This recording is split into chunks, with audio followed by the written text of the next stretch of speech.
রাফায় Israeli আগ্রাসনের মধ্যে ফিলিস্তিনকে জাতিসংঘের পূর্ণ সদস্যপদ দেওয়ার প্রস্তাব পাশ হয়েছে সাধারণ পরিষদে। মিলেছে নিরঙ্কুশ সমর্থন।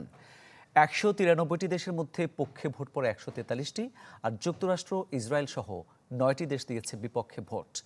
ফিলিস্তিনকে পূর্ণ সদস্যপদ দিতে নিরাপত্তা পরিষদের প্রতি পুনর্বিবেচনার আহ্বানও জানায় সাধারণ পরিষদ। Result of the vote is as follows. রাফায় ইসরায়েলি আগ্রাসনের মধ্যেই জাতিসংঘের সাধারণ পরিষদে ফিলিস্তিনকে পূর্ণ সদস্যপদ দিতে ও সুযোগ সুবিধা বৃদ্ধিতে তোলা হয় প্রস্তাব। এতে মেলে নিরঙ্কুশ সমর্থন। বাংলাদেশ সহ 143টি সদস্য দেশ পক্ষে ভোট দেয়, বিপক্ষে ছিল যুক্তরাষ্ট্র, ইসরায়েল সহ 9টি দেশ। আর ভোট থেকে বিরত ছিল কানাডা, যুক্তরাজ্য, ইতালি সহ অন্তত 25টি দেশ।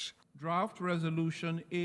শুক্রবার এই ভোটাভুটি হয়। ফিলিস্তিন জাতিসংঘের পূর্ণ সদস্যপদ না পেলেও সংস্থাটিতে যোগ দেওয়ার যোগ্য হিসেবে স্বীকৃতি পেয়েছে। এতে কিছু বাড়তি সুবিধা পাবে